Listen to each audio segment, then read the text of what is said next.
Благодарам, подпредседателе. Прво имам една забелешка. Ни министер, ни заменик министер имаме во салата. Тука е заменикот министер, но бидејќи се работи за реплика на колечката, нема потреба да биде присутен во салата. Инаку е тука присутен сите денови. Добро, знам, денес не го видов откако дојдов. Колешке, спомнавте здравство и ќе инвестирате средства во подобрување на здравствената заштита. Па во овие 5-6 година како сте на власт, ќе ви кажам како се грижите за здравството.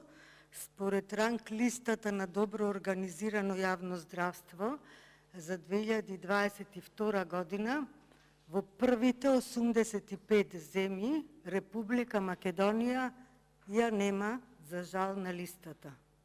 Ете така се грижите за јавното здравство во Република Македонија.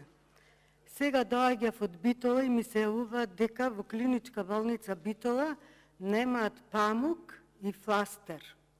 Дали знаете што значи тоа да немаш памук и фластер? Немате лекови за малигни заболувања. Девојче 15 годишно оперирано од тумор во главчето, на родителите им велат: одете во Зегин, преку Зегин нека ви го набават лекот, па дојдете тука ќе ви го ставиме.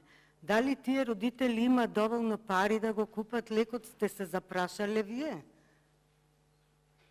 И така се грижите за јавното здравство? Нема доволно инсулин.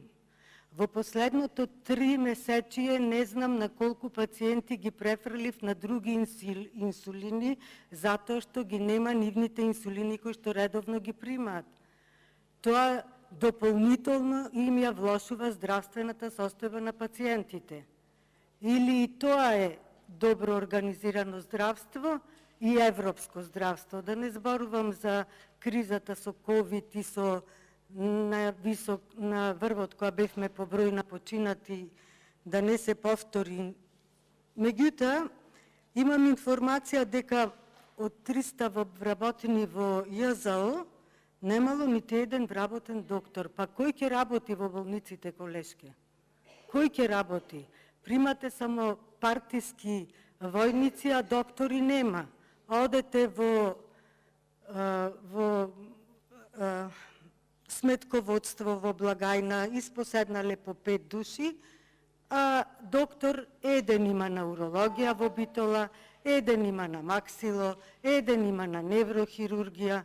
Така се грижите. Имавте 5 години, 6 кадри да створите, да се вратат од специализација и да работите